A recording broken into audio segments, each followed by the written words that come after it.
Y bien, estamos con el periodista y analista político Víctor Andrés Ponce para ver un poco los últimos hechos de la actualidad política. Víctor Andrés, ¿qué tal? Buenas noches. Buenas noches. Bueno, quizás podamos comenzar con el tema del presidente Ollanta. La novedad ahí es que, ya reiterada en buena cuenta, son sus ataques al expresidente Alan García y a los gobiernos anteriores. No lo menciona con nombre propio, pero hemos pasado de los panzones, en plural, pero parecía tener un destino singular en realidad, al ataque del día de ayer en la inauguración del puente de Tarapoto, acusando a los gobiernos anteriores de no haber terminado las obras, de robar, en fin, y se refería al gobierno anterior que no había terminado el puente en su momento dado. Entonces está aparentemente ha puesto la puntería en Alan García. Cosa rara, porque Alan García, por su lado, tiene más bien una actitud completamente de apoyo, de no responder. ¿Cómo explicas esto? Bueno, quizás la única explicación pueda estar en que hay un proyecto político en el gobierno para el cual Alan García es un obstáculo central, ¿no? ¿Por qué? Porque si uno mira la conducta de García con respecto al gobierno Humala, prácticamente se puede calificar de el estilo de la leal oposición británica, ¿no? García ha hecho una oposición mesurada, prudente y llena de gestos y buenas maneras, en fin. Entonces, no, por donde uno mire, no encuentra razones para este súbito ataque del presidente Humala a García. Más aún, cuando el presidente Humala goza de una popularidad y de una aprobación que ni Toledo ni García, que son los otros dos presidentes de la democracia post-Fujimori, disfrutaron. Entonces, ¿cuál sería la razón para que Humala ataque a García? Ahora, podría haber una jugada simplemente táctica, es decir, no pensar en el mediano o largo plazo, sino, bueno, en la medida en que hay problemas con la seguridad que pueden afectarme, es decir, el gobierno puede sentir que estos asesinatos que están poniendo en evidencia la falta, la incapacidad de la Policía Nacional, del gobierno en el manejo del tema de la seguridad, pues él está tratando de contrarrestar con algo que él puede saber que les despierta de alguna manera el aplauso popular. Es un poco también la práctica de Correa, de Hugo Chávez, de el propio Fujimori cuando era presidente, contra los políticos tradicionales, etcétera, ¿no? Atacar las gestiones anteriores que no resolvieron nada, que eran corruptas. De repente es un reflejo, simplemente sin mayor intención, ¿o no? Podría ser, pero esto empezó antes de que se desatara o se destapara el tema de la crisis de seguridad ciudadana, ¿no? El tema de los panzones fue una semana antes, si no me equivoco, ¿no?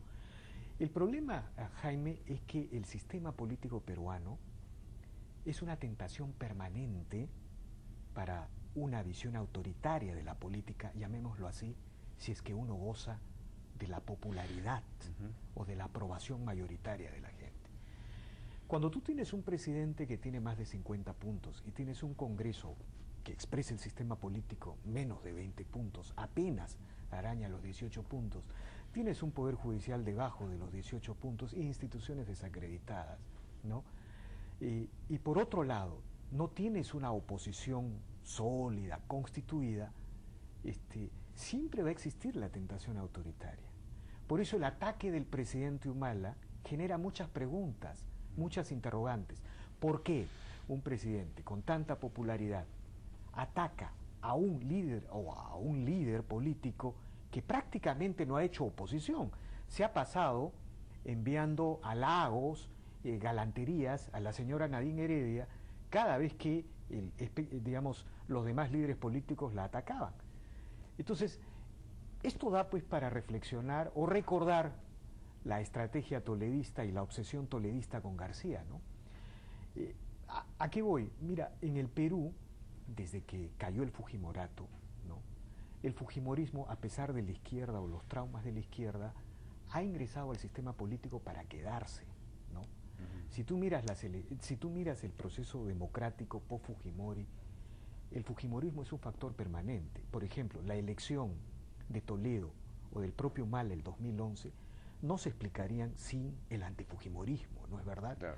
Por lo tanto, aquel líder que pase a la segunda vuelta, ¿no es cierto?, y se enfrente a una Keiko Fujimori, que lo más probable es que el 2016 esté participando en la segunda vuelta, es el candidato que más posibilidades tiene de agrupar o liderar el antifujimorismo.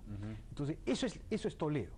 Finalmente, todo el libreto político de Toledo es eso, es decir, es cómo entrar a la segunda vuelta y liderar el antifujimorismo.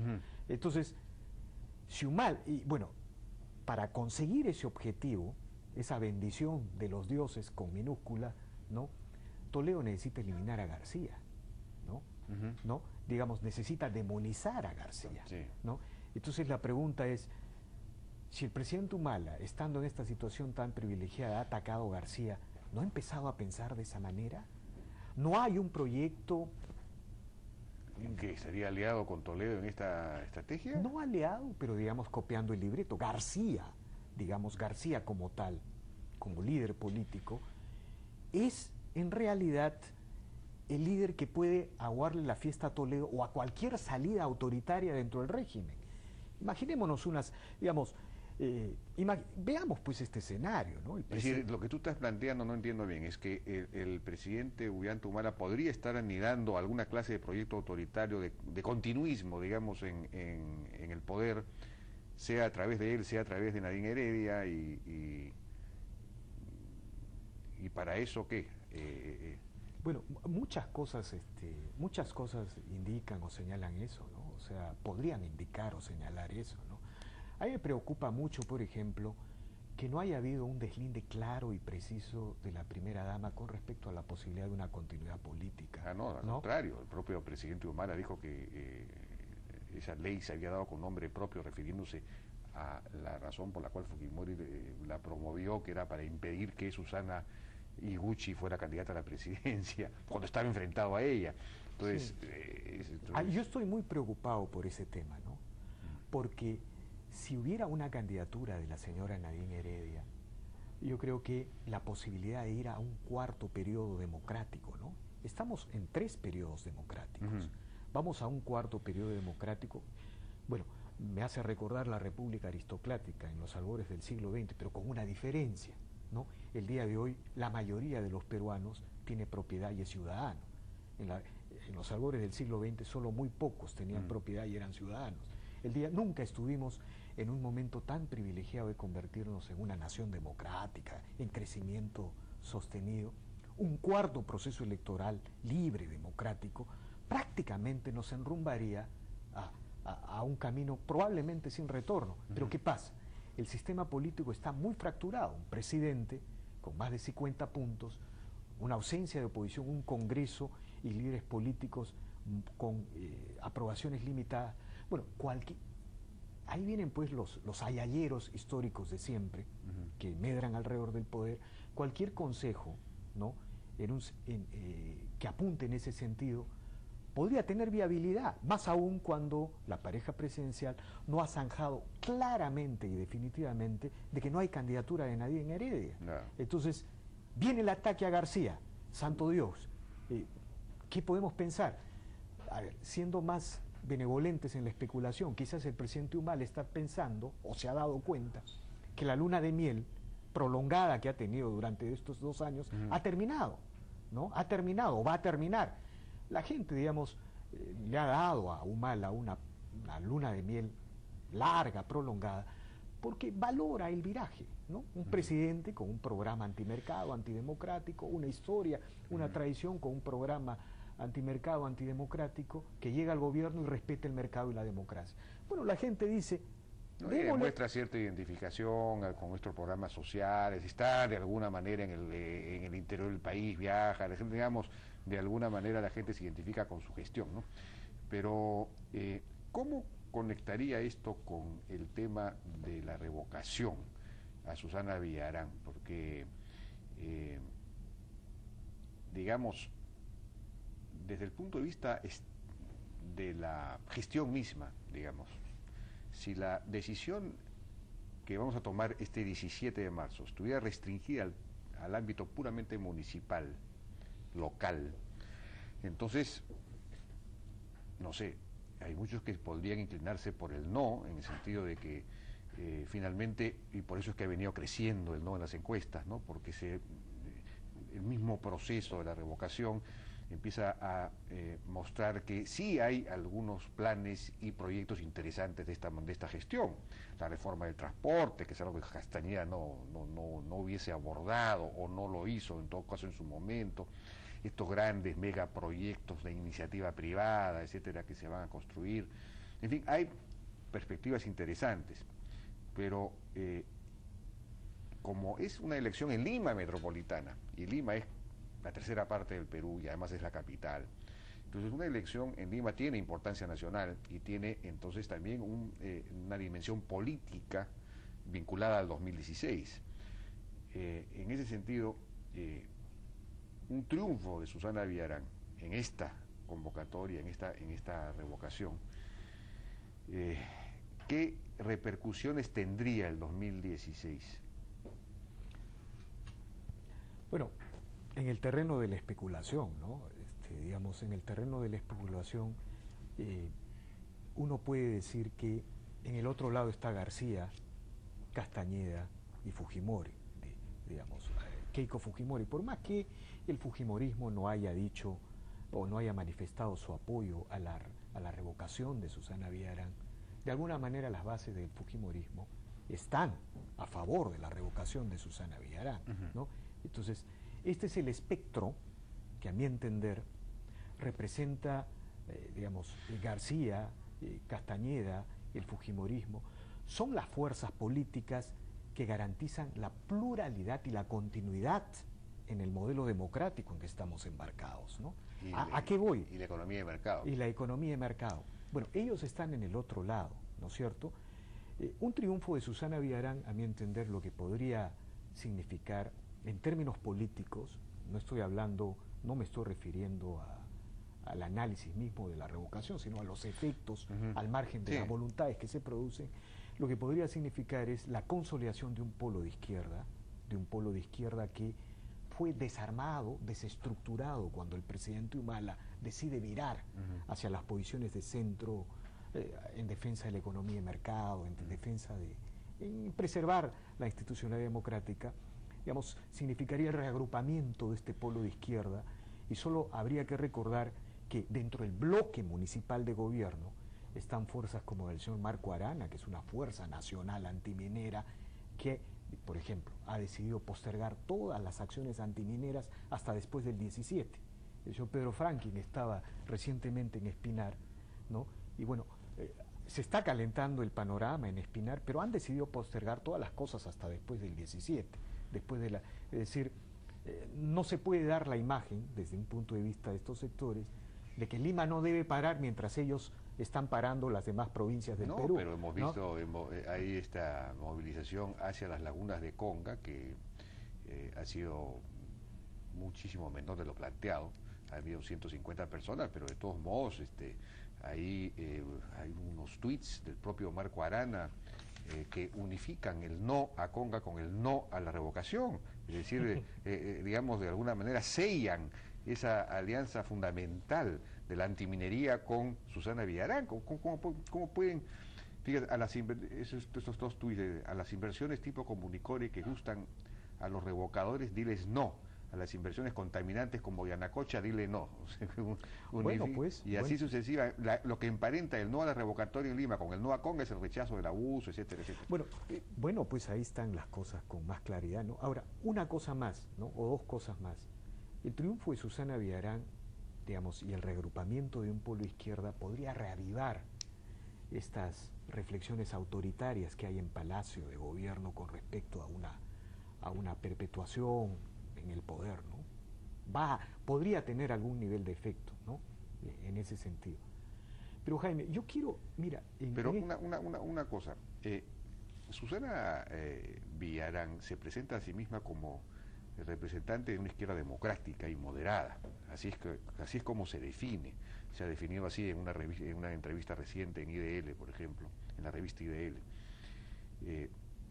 Pero acude a eventos como por ejemplo el martes pasado en la Casa del Maestro, donde están efectivamente representantes de Tierra y Libertad, están de Patria Roja, estaban los de SUTEP, estaba Nilber López, esta izquierda nuevamente unida, digamos, ¿no?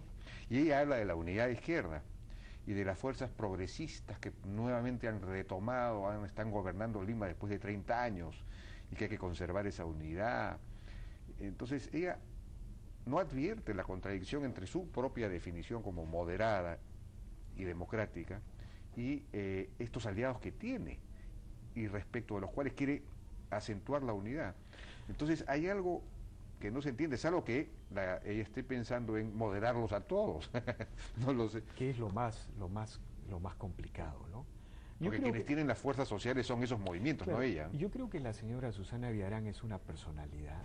Los técnicos que la acompañan en Fuerza Social también son personalidades, pero los partidos son sus aliados, pues, Tierra y Libertad y Patria Roja, ¿no? Que son los que tienen las bases sociales. Así es.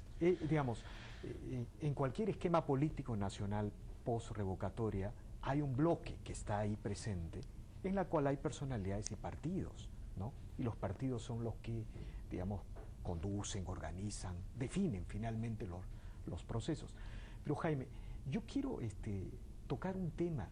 Mira, el intelectual, el patriarca de los intelectuales de la izquierda, ha utilizado un adjetivo que no voy a repetir aquí, el señor Julio Kotler, ¿no?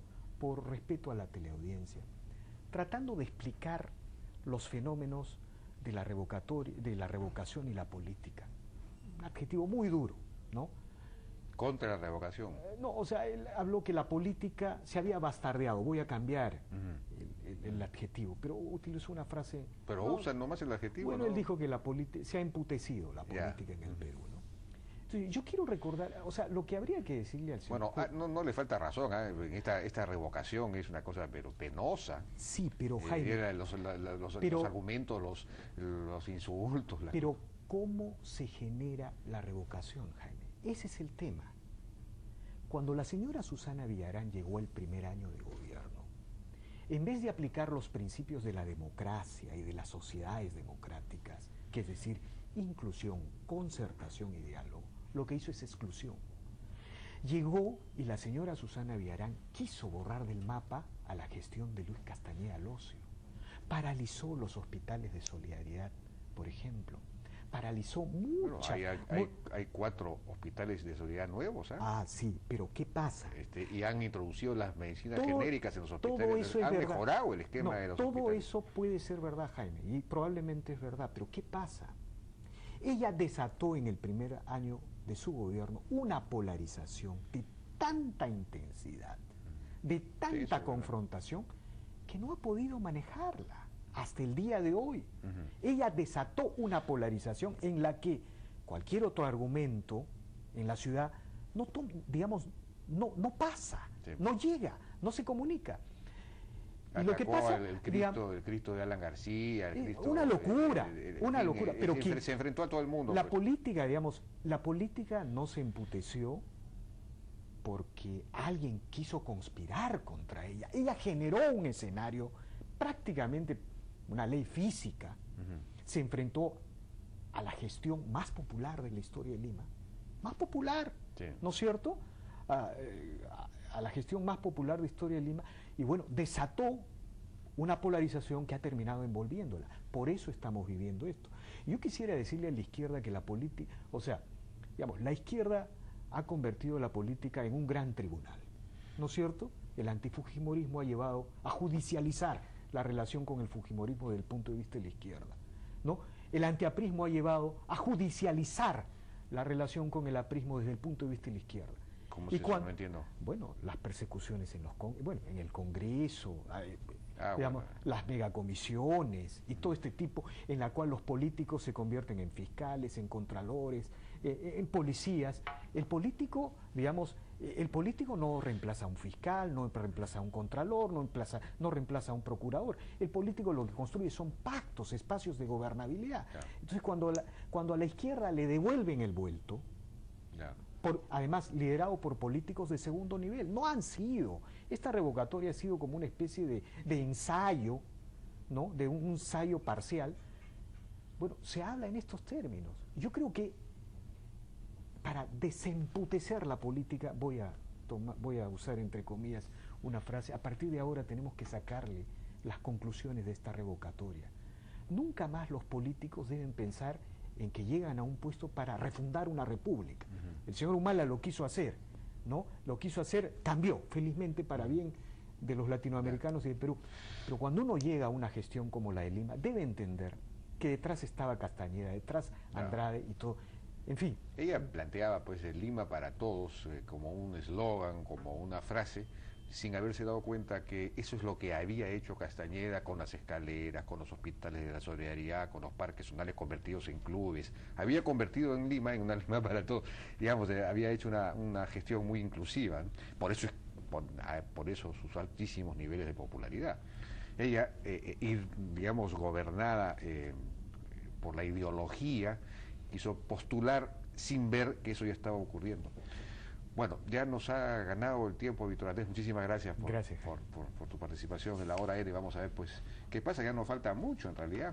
Falta algo más de 2 semanas para la fecha de la consulta popular, el 17 de marzo. Vamos a ir a una pausa y regresamos con la doctora Marta Rondón, que es de la Asociación Internacional de Salud Mental de la Mujer, que va a llevar a cabo un congreso sobre ese tema en nuestro país. Regresamos.